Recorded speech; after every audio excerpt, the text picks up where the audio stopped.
I don't know. I don't know what just happened.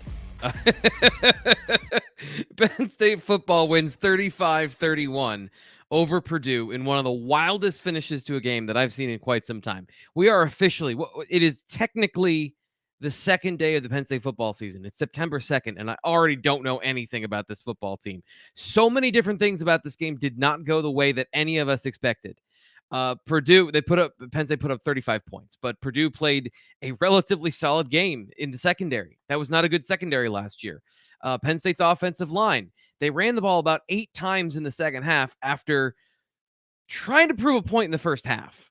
That was, I said that was this game plan coming to this game was a statement. And it was I think the statement was a 4-letter word followed by you that we all say when we're upset at people who have been telling us for a while we can't do something.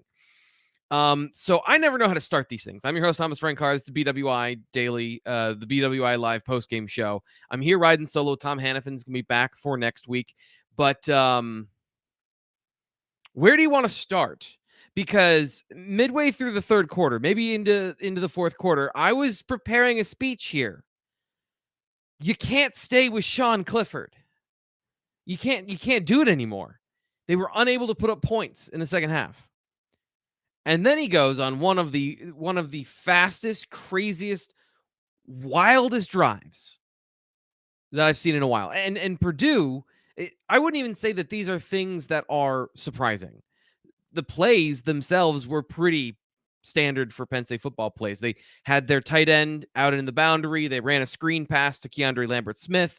They followed that up later with the Tyler Warren run through where they fake that, and then they go up the seam. And like we've seen these plays time and time and time again. And it worked. And the biggest thing to me on that drive, by the way, was Mitchell Tinsley throwing him that stop route in the open field and letting him run with the ball in his hands. He had not had the opportunity to do that throughout the game. I've got post-game notes. I kind of want to tear them up because they're all over the place. Parts of this game, the first half is entirely different than the second half. Joey Porter Jr., a different player, came out of the locker room at halftime. The Penn State defensive secondary in general was a crazy. It's all over the place. It's all over the place when it comes to how they performed tonight. There were some pretty bad moments, and yet I think they're going to finish with like 8, 9 pass breakups. They were all over it when they were on, but when they were not on, it was not good. And this is something that we did talk about going into the game of Purdue's going to get their yards. They're going to get their points. This is a good team. Especially Aiden O'Connell is a good football player. He's a good quarterback. So good quarterbacks find the receiver, right? But the way it was happening in the first half was very surprising. The fact that Joey Porter Jr. was giving up these man coverage plays was incredibly surprising. So that's just the opening statement of I don't know. Here we go. Let's talk about it. So we're going to go through your questions. We got some donations to the channel already. So thank you so much already. And by the way, we need to take. Speaking of load management, Mike, he's been a warrior for the channel. So if you haven't donated before, give this guy and his wallet a break. Now, Mike, I'm not saying that you should stop donating, but like, let's help him out, okay? Help out the channel. Appreciate Mike. But let's get some more people. Let's get some more regulars. I want to get some more people that I can thank and get to know. But this is the BWI live post-game show, taking your questions, breaking down, analyzing things in the throughout the game, answering your questions here on YouTube. Let's set a goal tonight. I'm going to give you some homework. 500 likes is what we want for this video. That's not a hard goal. We have thousands of people watching this video. 500 likes is not a big deal. We're getting there tonight after Penn State, a bananas game. That game was so crazy. It was 2 different games within the same one. Penn State had an entirely different game plan. Right before Sean Clifford threw that interception, Penn State had run the ball 6 times in the second half. They'd run the ball 6 times in the first 7 plays of the game. So I think they came in trying to prove a point. And then at halftime, when they had the lead, they came out, don't get what they want initially, Sean Clifford is doing what he's doing. He comes back into the game. Whatever happened at halftime where he went in the locker room, I don't know at this point. I'm sure we'll find out something. James Franklin will be asked about that at some point in the postgame interview, which you can hear when it's up here on YouTube, by the way. You can check that out. But I got to get to your questions. So Mike says, we didn't win until I was curled up in the corner of my couch. People talk about James Franklin and bad clock management, but Braum, that was not good at the end of the game. Yeah, that last drive was not good clock management by this Purdue team. But in I don't even, it's so hard to know, like, is that the reason they lost this game? Is that the reason? Because they had it in the bag. They got a pick six. Or is it that their defense completely failed them after being pretty good all night? And we also have to adjust our expectations here, by the way. 30 points is the threshold for a good night for a football team on offense. Both teams got there. Purdue just got there. Just got 31 points on the night. So I just think that it was a decent game by both teams, but Purdue's defense finally showed up in the second half. Let's get to some of the, yes, David brings up a great point. Drops, and dropped pick sixes. So Joey Porter Jr., let's just get into this part. Early in the game, they were running quick game against Penn State's press man coverage. They were just running slants. There wasn't anything particularly special. They were just getting to the inside, getting inside leverage, and catching the football. And a couple of times, Joey Porter Jr. basically caught the ball for the other team, for Penn State, and then the receiver caught the football. And then there were a couple of times in the beginning of this game, and this is what I said about Aiden O'Connell. He does not care. He'll throw Joey Porter Jr. 8 times in one drive if that's where the read goes. And it worked early, but then Joey Porter Jr., through my notes, I just have, I'm going to look this up. JPJ PBU is how I had it in my notes. He had 4 in the second half, 4 pass breakups in the second half. And my notes are sloppy, by the way, so there might be more than that. Penn State had so many opportunities to get their hands on the football. So it was not a good night by Aiden O'Connell, which is why I think Penn State won that game. But still, there are those moments in the game, 3rd and 7, 3rd and 14, just in breaking routes. For some reason, Penn State's coverage tonight, and I'm not quite sure exactly what it is in those situations, because Manny Diaz selectively was trying to go from crazy kamikaze blitz, switch it up, and then run coverage. And a couple of those plays late in the game, they're rolling into a coverage. Aiden O'Connell sees it. He hits the in-breaking route, and they get a first down. So it was a back and forth battle between those two, and it was probably a rougher night than Penn State fans wanted from the defense, but it was a winning effort with the amount of times they got their hands on the football.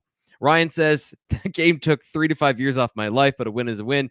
Much to improve before Ohio comes to town. I will agree with you there.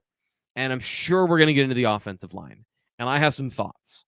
A lot of them deal with the running backs still weren't breaking tackles, guys. There were some decent running lanes. There's some good blocks, especially early in the game when they decided to run the football. And the running backs, even the young guys, they were not breaking tackles the way they needed. But when the receivers broke tackles, did you notice that when the receivers broke tackles, Mitchell Tinsley breaks a tackle, and it's a game-changing play? Brenton Strange breaks a tackle, and he goes for a touchdown. Keandre Lambert-Smith breaks a tackle, he goes for a touchdown. That is the part of the offense that was missing last year as well. Those plays. And that's where that secondary for Purdue, I thought there'd be more coverage busts, more mistakes, more just wide open receivers. And there might have been, but for the most part of the night, and this is getting into I don't have a narrative coming out of the game because Sean Clifford was not good for 3/4 of the game. His pocket awareness was poor. He Indiana'd that football right to them for a pick six late in the game. And generally was kind of a limiter on the offense for a good portion of the night. And then they just get in the pocket, they start dealing, and they get a couple of big plays. So I was ready to come on here and say, how do we continue to watch this? Well, that's how they beat Purdue 35-31. That's, by the way, 2 Big Ten openers that have gone down to the wire for Penn State in big ways. And And coming into this game, this is another thing that you learn your lessons, right? Hopefully you learn your lessons when you go through an experience. And during training camp, I only got a couple of opportunities to watch Chop Robinson. Some of them were in one-on-one passing situations, in pass rushing drills with the offense. And Bryce Effner, who, by the way, became the starting tackle at the end of the game, was handling him in those situations. He was going through a drill, and he did not look good. Like, functionally, the way he was moving looked alarming. And then he's the guy that leads the pass rush here for Penn State. Not only gets the game-winning sack, but was actually providing pressure regularly for this team. It was not enough to handle the Purdue offense, but it was enough to push Aiden O'Connell off the spot and get him into what we talked about, into being a little bit less accurate, throwing the ball into those windows. It's just the Penn State defense stopped. They couldn't catch a cold tonight. Steven says, 35 points, I'll take it. And this was my biggest worry.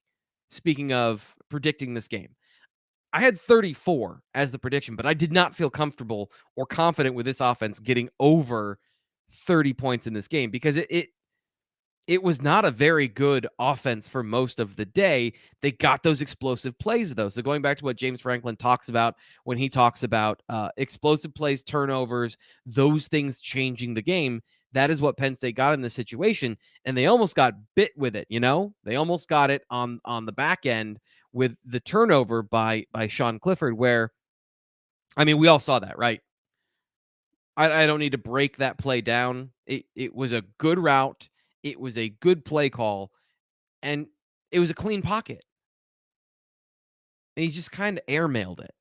And that's where I want to go with the offensive line, because this is kind of a stream of consciousness, by the way. This is what we're gonna be kind of doing this, because I don't have a chance right now doing both things tonight to dig into your comments or to have a ton of this stuff. So I'm trying to catch as many good ones as I can, by the way. The offensive line, for the most part, had good pass protection. Caden Wallace was struggling. And 44 for Purdue. I watched him play football last year. He's gotten better.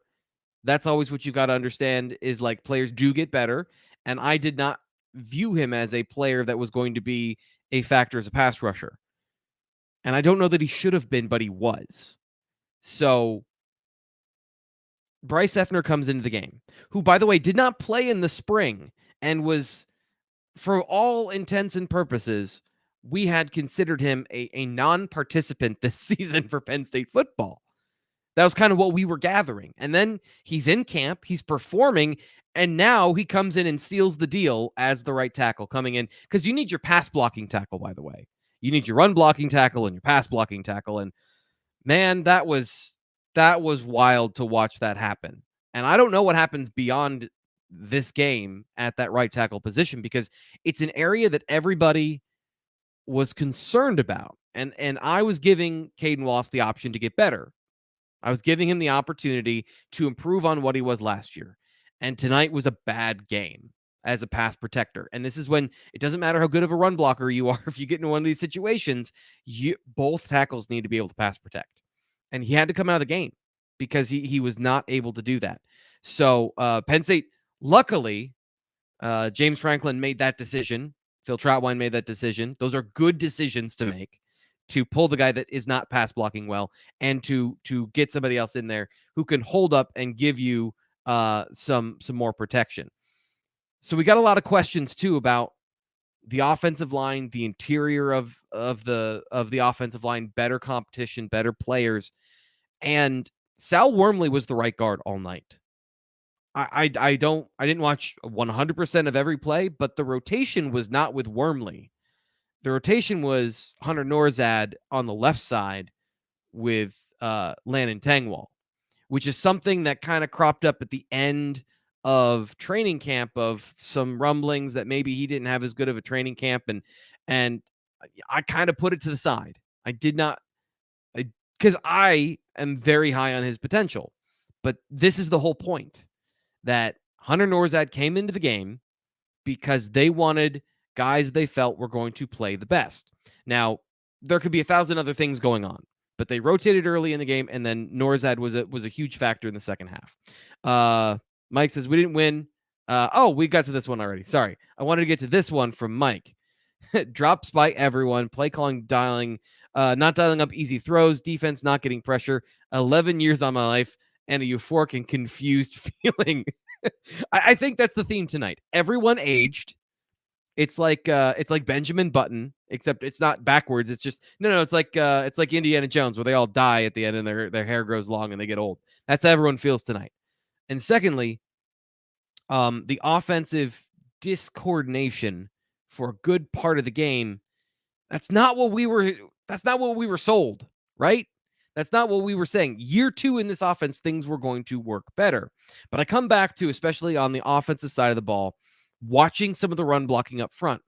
I thought it was decent. And you're supposed to, this offensive line was never going to be elite. You just needed to give your guys the ability to run through lanes. And Penn State switched it up. They ran counter, they ran man, they ran zone, they ran inside zone, outside zone. They ran everything tonight, and some of it was pretty effective. Some of the pulling was pretty effective. I thought Bretton Strange did a decent job as a lead blocker in a couple of different situations, but the running backs didn't break enough tackles early, and that's why the offense really didn't produce anything.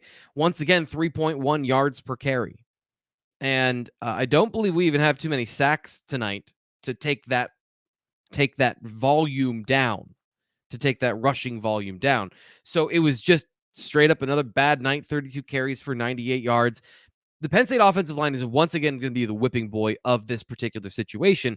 But there's a couple of situations. I'll give you an example. Sal Wormley was able to get to his block, right? He's able to get his block. It's a reach block on an outside zone. But the running back cut inside against the formation, against what the blocking scheme is trying to do. And he picks up some yards, but that's not necessarily where the ball was supposed to go. So the offensive line looks bad in that situation. It was not a good block. I should be clear. It was not a good block. But at the same time, there were other plays that they were able to execute reasonably well. You've got to be able to break a tackle if you're in the hole with a guy. Katron Allen got smushed by that safety on that third down run. Smushed. Now, he had a lot of good plays in the game, but this is kind of what we're talking about, that's where you got to generate those extra plays in the run game and in the pass game. You've got to find a way to get extra yards. Got a lot of these backing up, so I'm going to run through a lot of these. Showtime says Sean Clifford, from GOAT to glory, defense B+, special teams B+, gutsy win. I'm an old man. Good night. Hey, Showtime, I hope you're watching this on replay. I appreciate the donation to the channel. If you want to be like Showtime, you want to donate to the BWI channel, we would greatly appreciate that, so we can do live post-game shows, so I can have someone to talk to. I love talking to you guys, and we're working, by the way, on getting a phone system so you can call in. Wasn't able to get it set up for this week, but that's where that money's going towards, is people here with me, phones, be able to talk to you. We'll be getting all that stuff, and appreciate the donations to the channel, and a banger of a first night. Like, as far as intrigue goes, you guys wouldn't be here if this was a 35-15 game, like if Purdue got blown out. But I see you here in the chat tonight. Is this a good offense? I don't know. I don't want to say that it's a good offense yet, because there were some significant problems for large stretches of the game where there was not a lot of cohesive offense. Just the offense did not flow very well. It was another herky-jerky performance. And part of that, I think, is just Clifford. Still, here's another situation. I'm just pulling these things from memory. One of the runs that was blown up for no gain, Katron Allen, Sean Clifford's changing the play at the very last second. There's like 5 seconds on the play clock. So he hands the ball off. Everyone's rushed, and Katron Allen gets tackled at the line of scrimmage. I think maybe he loses a yard or it's nothing. Those are the things that a fifth-year quarterback is supposed to be able to do, is run the offense effectively and not get yourself into those situations. Corey says, let's talk about Barney. Barney Amor was great tonight. And this is something I was on a different show pregame, and they were talking about giving grades to the special teams. And because Jordan Stout was gone, we're going to give the special teams a D. And I disagree with that because we don't know anything about Barney Amor. I've seen him punt in practice, but I'm not really paying attention to the punter all that much in practice. I'm trying to look at the players that are going to be on the field 95% of the time. He was great tonight. They had that one mental gaffe that had the touchback, but other than that, he put the ball exactly where it was supposed to be. Chuck says, here's what we learned from the game. PSU still can't run the ball. Receivers need stick 'em. And tackling needs work. Made a small Iowa transfer wideout look like an All-American. I have a hard time disagreeing with any of that stuff. I have a hard time poking holes in any of what the Clouds have to say about this. Tackling was an issue in the game. Tackling is usually an issue at the beginning of the season. But yards after contact, and not just like missed tackles. There were some missed tackles tonight, but yards after contact were also a huge problem for Penn State on the night. I'm keeping track, by the way. 150 likes. Appreciate that. We're going big tonight. We're going 500 minimum for the show. There's 600 of you right here, right now, hanging out with me, watching, talking about this game. So we can get to 500 easy. Just hit a like on the video. If you want to be like all of our superstars here, like Justin Hughes, who's donating to the channel, appreciate you so much. Thank you, Justin. He's new. He's new. He's a new donator. I appreciate that for people who come in on the show supporting the channel. That changed our entire season. And there's a comment above that about Daquan Hardy being a hero that I can't put on screen, but Daquan Hardy was fantastic tonight. He was excellent. And we'll get into some of the advanced stats later in the week at bluewhiteillustrated.com. By the way, you can sign up for just $1 and get 12 months of access to that insider information. We're going to look at how many pass breakups Penn State had when you look at the official advanced stats, because Hardy was all over the ball. Joey Porter Jr. in the second half.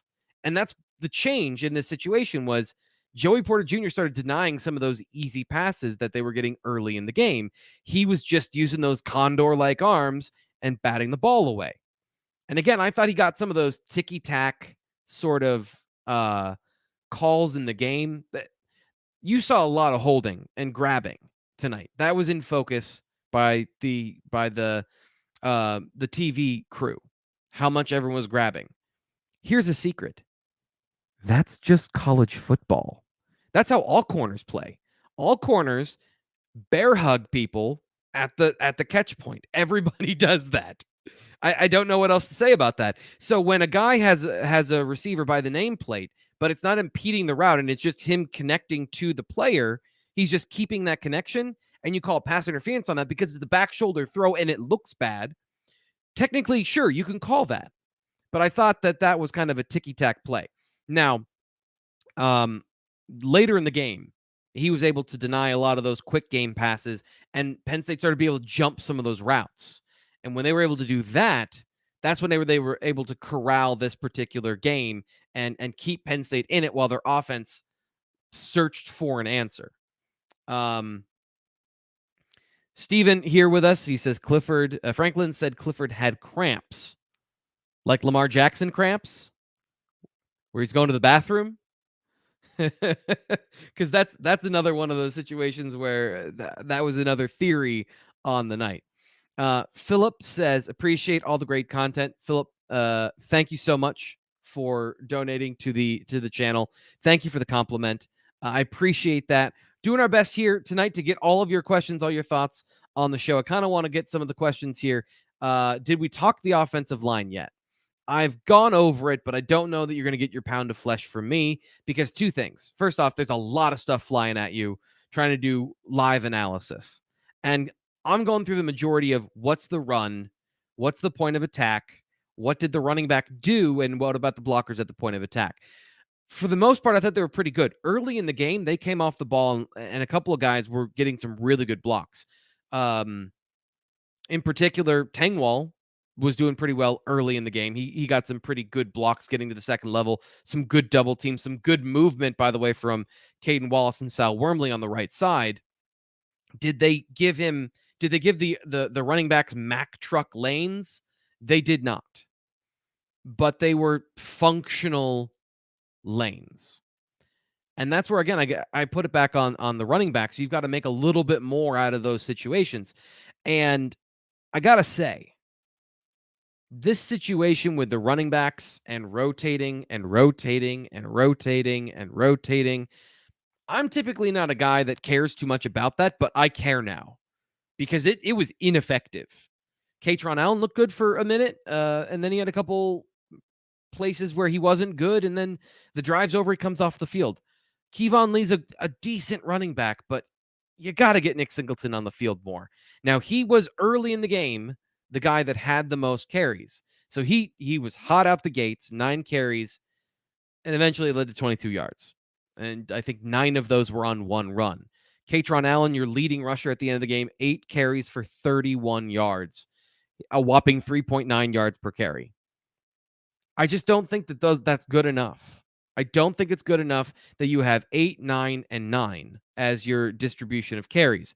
This has to work itself out because you get in the same situation where you are in the second half where Penn State threw the ball the majority of the time. Sean Clifford still landed with 37 attempts. And this is one of the things I said coming into this game is I don't think that this can be a duel of 6-year quarterbacks. And that's what it turned into. Aiden O'Connell had 58 passing attempts. 58 passing attempts and only 1 touchdown. So for as much as it was, and I know they ran the ball in from short yardage a couple of times, that is a recipe for success if you keep a quarterback with almost 400 yards passing to 1 touchdown. Allar looks steady and confident. 2 things. The team was right to put him in at least as the backup. He needs to play a lot next Saturday. Again, all of these things I was pushing back on all offseason of let him learn, don't put him in too early. That was a dime he threw to Tyler Warren. He looked confident. He looked good.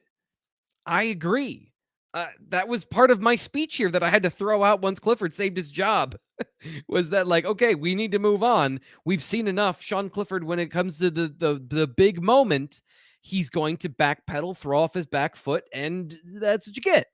But then he saved his job. So, yes, next week against Ohio, lots of Drew Allar. And I'll meet you halfway. Play him in the first half too. I'm here, hot take guy tonight. I'm not saying he's going to start next week, but yeah, play him in the second half. In the first half. Give him the opportunity to have some meaningful plays. I need to get to this guy because holy cow, Corey, I don't want to zoom by this. I want to say thank you for this, but we have a donation here. I don't know if anyone's going to top this tonight. Feel free to try, but Rob, see if I can throw it in here. Rob is the man. He just put in $100 on the channel. Rob, did you win something tonight? Did you bet the over? Because halfway through the game, here you are, Rob. Rob with $100 on the channel tonight. Appreciate you so much, Rob. Thank you so much. I'm gonna get to everybody else, but I got to know, Rob, did you put some money on the game? Did you just win like a lot? Because if that's the case, thanks for throwing some cheddar our way. I didn't give you any of those tips. You know that. I know that. I did not give you any because I said halfway through the game, hope you didn't bet the over. Penn State, by the way, at one point, I think they had the ball for 75% of the first half. Like their goal seemed to be to keep Purdue off the football field, and it worked. And then they just went with a different game plan in the second half. David says, Nick is that guy, T. Frank. Secondary is great. Purdue, quick slants, etc. We're killing because the D-line wasn't getting pressure, but the second best scheme we'll see all year only to Ohio State. I agree with that from a passing perspective, and that's what one of the things coming into this game is they're going to get theirs. Aiden O'Connell's a good quarterback. I tried to warn people, like, you're going to look at Purdue and say, it's Purdue. Aiden O'Connell was the best quarterback in the Big Ten last year. CJ Stroud, all due respect to him, like as far as he's an elite talent with elite talent around him, playing at an elite talent level. But Aiden O'Connell, with doing what he did with the tools he had and the way he was playing the game from a mental standpoint, you saw some of that tonight. There's just some throws that you go, I don't know what to say. he got it. I mean, even the one to Peyton Durham that was incomplete, throwing off on the run is not his game. And he was able to make that happen. Now, by the way, here's something I wanted to say before the game, and I'm going to look like that guy now. But speaking of Nick Singleton, he still looks skinny. He's 220 pounds, and he still looks skinny. I think he's going to get into a position later in his career where he's going to be a monster, but we're still not there yet from a physical perspective. He's explosively fast. He runs hard, but there were a couple times both he and Katron just buried their head, and I love the finish of the game. But keep your eyes up, keep your head up, and stay on your feet. I think there's more to get out of the ground game from those guys, and I think that's encouraging that Penn State was able to get through the game with a lot of the things they needed to have go right that did not go right tonight. Brian says, anybody have any nitroglycerin? No, you need anything else? This is pure adrenaline for everybody tonight. The freshmen that played. So I'm trying to remember everybody that played. I was surprised that Amari Evans got into the game. Now, he wasn't targeted, but he was a guy that I had clearly as somebody who's going to redshirt because he was still learning the position, was making a lot of mental errors in the spring. But apparently this summer was very good for him, and he was one of the guys they're putting out there, especially given that everyone was dropping the football tonight. So putting a freshman in, Drew Allar looked very good. He only had a couple of plays, and there were some pretty safe plays in there, right? So one of his passes is a screen, run the ball, and then throw a great pass in between two defenders.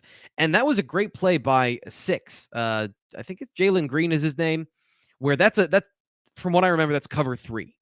And most of the time, college defenders in the underneath coverage in those situations, they just stay in their zone. Like, this is I'm guarding this area. And they don't actually flow with the play. They don't backfill to where the routes are. And he squeezed that window so much that Tyler Warren dropped the ball. But that was a really good throw by Drew Allar. And this is something I wanted to bring up. We didn't get to this at the start because Sean Clifford saved the day. But that interception is another example of one of those situations where they've done this a lot. So you've got linebackers and safeties, and you got the hole in the middle between the two, right? That's the zone you're trying to attack, in between where the players are in zone coverage. And I've watched them practice what they call 1-inch throws a lot.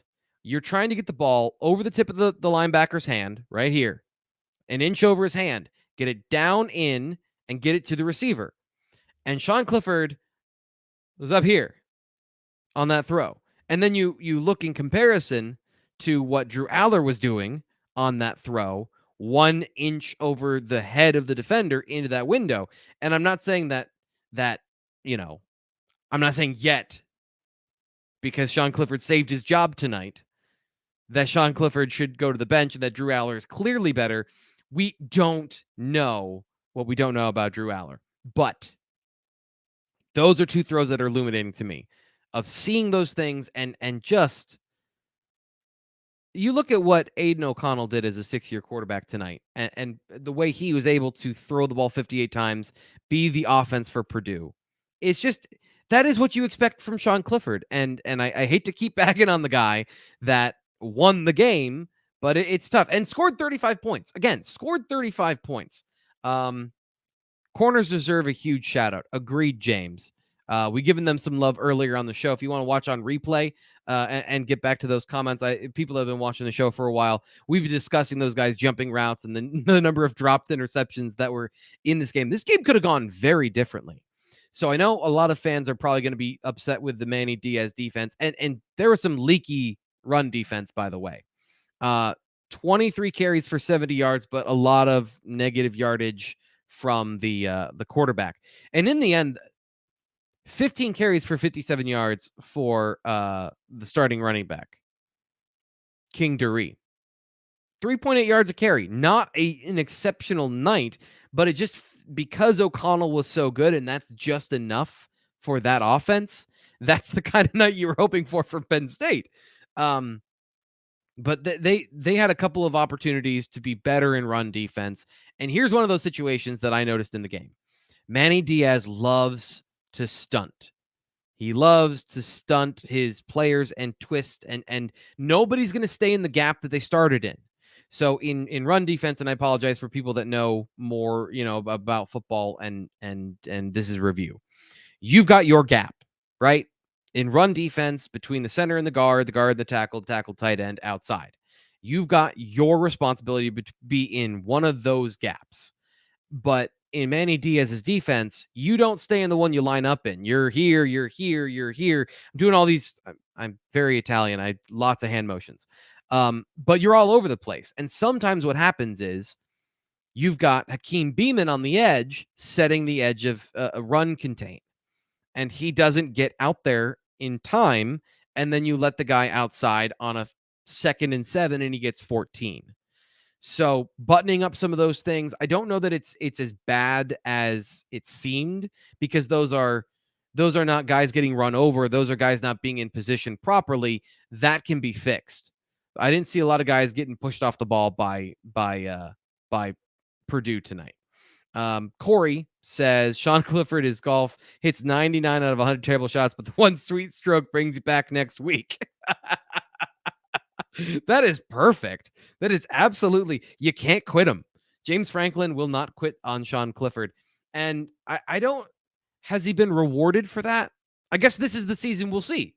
And tonight they were 35-31, 282 yards, 54% completion percentage, 4 touchdowns, and 1 interception. Getting to some of the questions here. Thankfully, the biggest improvement from most teams between week 1 and week 2. Now, of course, Aristotle's is giving us this knowledge here. That's correct. There's a lot of truth in that. I've talked with James Franklin before about what would you do if you could do whatever you wanted with college football. And one of the things talked about is a preseason or a scrimmage in the preseason, because you're going in cold turkey and playing a Big Ten opponent, and Purdue is a decent Big Ten opponent. So knowing where you need to shore things up, I still think encouragement in the secondary, although Johnny Dixon struggled tonight, he's got to clean that up a little bit. That was an area where a lot of those things, he's in position early and then loses it. I think that they're still good in the secondary. There are some plays that I was a little surprised by. I thought they'd be a little bit more buttoned up, but it is the first game in a new defense. Brian says, love the channel, but this game was brutal. My hopes for the season have been hampered. Coordinators got outclassed. Linebackers are a liability. So is the line in run blocking. I'm sorry you feel that way, Brian. I was hoping, I'm glad. So from this perspective, I'm glad that Penn State won tonight as an analyst, because coming on here and the darkness, if Brian, all of his fears were validated with a loss on top of those things, I understand what you're saying. There's a lot to work on for this team. They can't run the ball. Their offense is frustrating, I think is the right way to put it. And they were able to get some big plays to score points. But there were some genuinely decent, cohesive drives. I still am on the board of Mike Yurcich can make this work, because there are some plays, and this is what I want to go back to when it comes to the passing game. Mitchell Tinsley ran a great route to get open against zone coverage. Similar to the Jahan Dotson play where he goes up and he catches that crazy football against Auburn. Very similar play. And Sean Clifford throws off his back foot because he stepped into a pocket and started to scramble when he didn't need to. And then he backed out of the pocket, doesn't set his feet, throws falling backward, and the ball is 2 or 3 yards underthrown. If he just waits in the pocket, just patience there, don't pressure, don't press, and then you deliver that football, Mitchell Tinsley has a 100-yard game tonight. That was a big play waiting to happen. There were a lot of big plays that came off the board because of those situations, which is how, again, it's frustrating to say. Those are mistakes that you hope like a redshirt sophomore is making. But pocket presence, I have a hard time. I have a hard time with that, because that's an important part of playing quarterback. That is a feel thing. And it doesn't seem like it's getting there with Sean Clifford. I want to get to you guys are being super generous tonight. I want to get to everybody. I want to make sure that everybody gets their love on the show. So I'm scrolling through here. Man, Rob with this $100. I got to know what he bet on tonight to get $100 to donate to the channel. Anyone want to top him, by the way? Like, I'll fish for that for sure. We got some more people though that I want to get to. RP50301. Like, is that a passcode? Giving me $50. I'm not going to get a tattoo, but maybe we'll put it up on the wall behind me. So thank you, RPR50301. If you are a robot, beep twice. Appreciate you. Yeah, that's what it is. It's like the worst named Star Wars robot, but you're a great person. You're a great human, I'm assuming, for donating to the Blue White Illustrated YouTube channel. So thank you. Appreciate that. A lot of generous people tonight. Must be feeling good about that Penn State football win. Timothy says Clifford has to go to the bench. Good drive doesn't excuse poor play. Can't deal with this one for the 4th or 5th straight year. This is where I'm sitting tonight with you here at 12:52 p.m. We'll go a couple more minutes. We'll talk about this a little bit more. I'll dip into my notes if there's anything that's standing out that we haven't talked about yet. But yeah, do you expect this to work all season? They scored 35 points on a Purdue team that, again, coming to this game, I didn't think this Purdue defense was that good. Now, they ultimately got to the place that I expected them to get in terms of points and winning the game. But the way they got there was interesting. Missed tackles, broken plays, a couple of big moments, right? And I guess like you can make that formula work, but is it going to work in Auburn? Is it going to work down south on the road? We'll find out. And that's one thing. I don't know how good Auburn is this year. Their entire organization is kind of in turmoil at this point, with their AD being just let go, which never happens. So we'll see what that team is, and that's obviously the next thing. But let's step back for a second and look at this particular game for what it was. A dangerous opponent on the road, prime time. We all knew this happened. All 800 of us in this chat knew that Purdue was dangerous in this spot. And a lot of Penn State fans just want to dominate, and I get that. The team is better talent-wise. But the way this team is constructed in particular, it just has a hard time being consistent. And by the way, Joe Bot doing some work for me in the chat. Appreciate you. 800 people watching. We're at 294 likes. 500 isn't a big deal. Like, it's just the like button. I mean, somebody donated $100. You can't hit a like button? Come on. And by the way, the reason I say that, and the reason I'm pushing that, is because I want to get to 10,000 subscribers here on the Blue White Illustrated YouTube channel. I'm tired of pussyfooting around with this. That's been the goal the whole time, and we need to attract more people. 10,000 people is 10% of the people that go to Beaver Stadium. I know that there are enough people out there that both like Penn State football and know what YouTube is. So we're getting there. And the reason the likes are good is because it helps out with one particular thing. The almighty algorithm. So I'm fighting the internet, and I need you in my corner fighting the internet with me. That's why the likes are important. And if you're watching this on replay and you want to donate to the channel, you want to be super generous, like let's pull up Sinister 13. You want to donate to the channel, you can use the super thanks button. It's just below my face at the bottom there by the like button, and you can donate that way. I appreciate all of those things, and I genuinely do.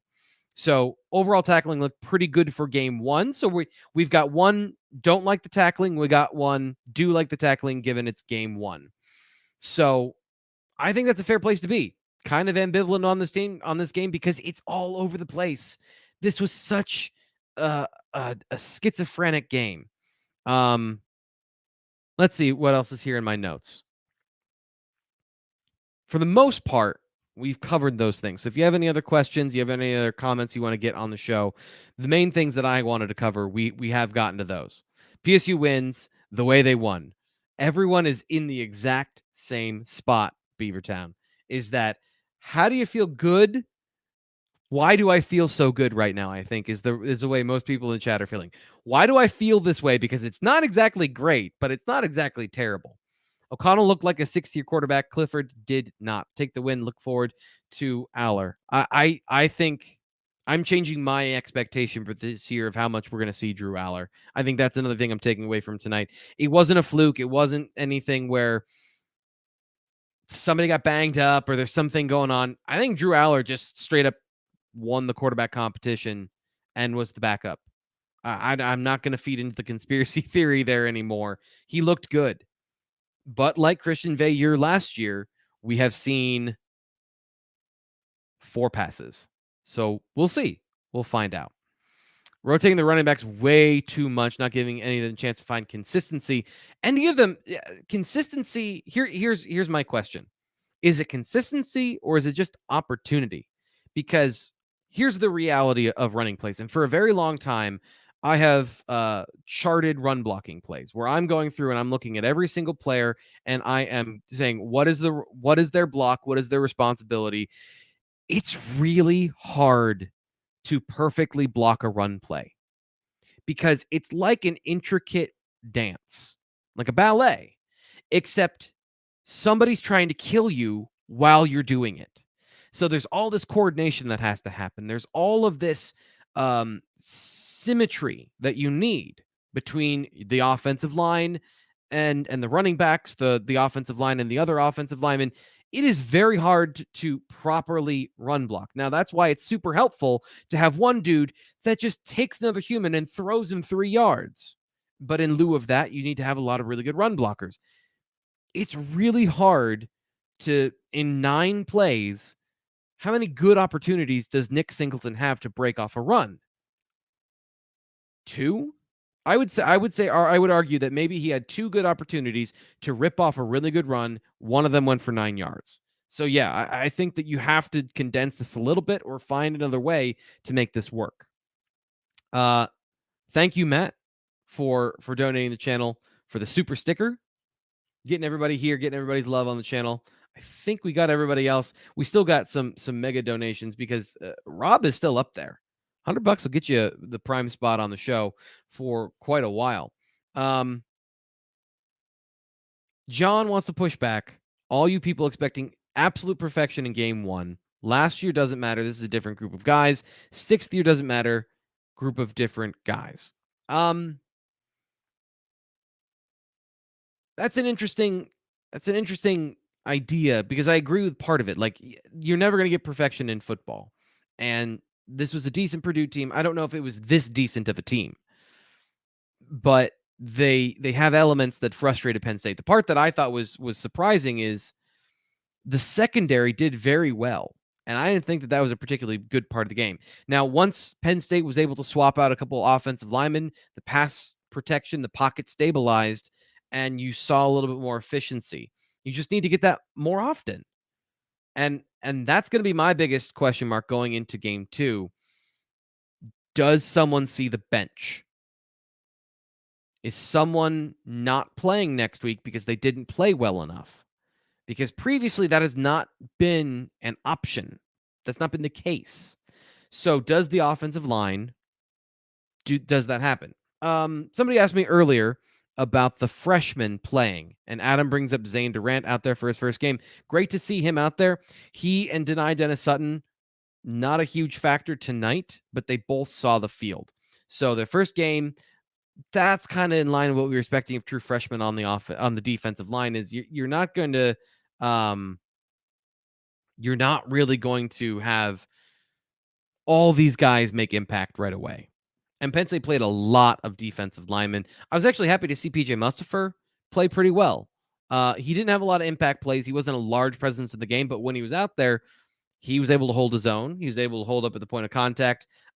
He went unnoticed, but given where he was, that he didn't give up any huge plays and he didn't, as far as we know, didn't re-injure himself. I think that this is a good spot for him to be. This is a good starting point, but 426 yards of offense for Purdue is hard to swallow for Penn State football fans. That's tough.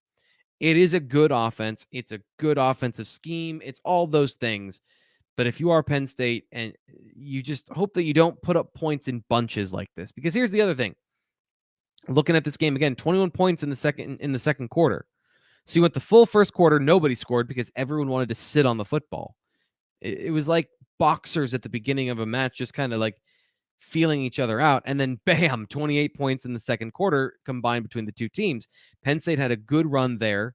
The turnover was a huge help. That was a big play by Zakee Wheatley. And then you come into the third quarter and Purdue adjusted and Penn State was frustrated. And then finally, at the very end of the game, Penn State scores 14 points. That's eventually you're not going to get those 14 points at the end of the game. It's going to be 31-21. So that's the part I think that's tough is you get shut out at the beginning and at the third quarter. Now I'll say Penn State adjusted well and they were able to get those points in the game and win and get 35, but it's inconsistency that creates the feeling. Broski's in here getting after Joey Porter Jr., dropped a pick 6 and had a pass interference. He also, I think, in a lot of ways, saved the game in the second half because that situation, this is always going to be the fact with the corner, especially if you're being attacked in a game. Early on, they were attacking his side of the field. I don't know if it's specifically him. I just believe that they go where the route and the play dictates, and that was where it dictated. And he fought back in that game. I was very impressed. Let's see if we have anything here in the official stats. Joey Porter Jr., 8 tackles, officially 3 pass breakups. Penn State had 10 pass breakups in the game. 10. That's a huge number of pass breakups. Let's see. Johnny Dixon had 2. Still kind of a down game for him. Keaton Ellis quietly had a very good game. 3 pass breakups, especially there at the end. I think that it's a better game from Joey Porter Jr. I'm always in this position of saying, if you really watch it, Joey Porter Jr. had a good game, but gave up a couple plays, gave up a pass interference. He is what he is, right? He's a long physical corner. He plays tough at the line of scrimmage. He uses his hands. Sometimes he's going to get called for that. But overall, I thought that was an area where he played well. The linebackers are interesting. I thought there were a couple more errors than I was expecting. New defense. Tyler Elsdon was decent. Curtis Jacobs had a couple of, I thought maybe he didn't get over on a couple fills the way he should, especially Purdue likes to pull. And there were a couple times that the linebackers didn't fill with the run game. And this is where I don't know if in Manny Diaz's defense how they handle those things. But in every other defense, when somebody pulls, you've got to fill your gap on the front side of the play where that guy's coming from. And Elsdon got caught by a down block, and Jacobs struggled to get over to the front side of the play. Happened a couple times, but again, came back, had 6 tackles. 3 of those were solo, according to the official record book. So linebackers can improve. It wasn't a clean game from anybody, but you get the win 35-31. And you sit here, if you're me, after a team wins the game, and then you go, man, they didn't play well. So, there is the element of they did win the football game that we do have to then say at the end of all these things. But it was an even game in a lot of ways. Just looking through the numbers here. Average yards per play. So how efficient were you? Dead even. Third downs, dead even. First downs, dead even. Penalties. Purdue had more penalties. Penn State had more rush yards. Yards per completion. So how efficient was your passing game? Penn State was more efficient. More explosive plays, less average per play. And that's how it was. It was an even game.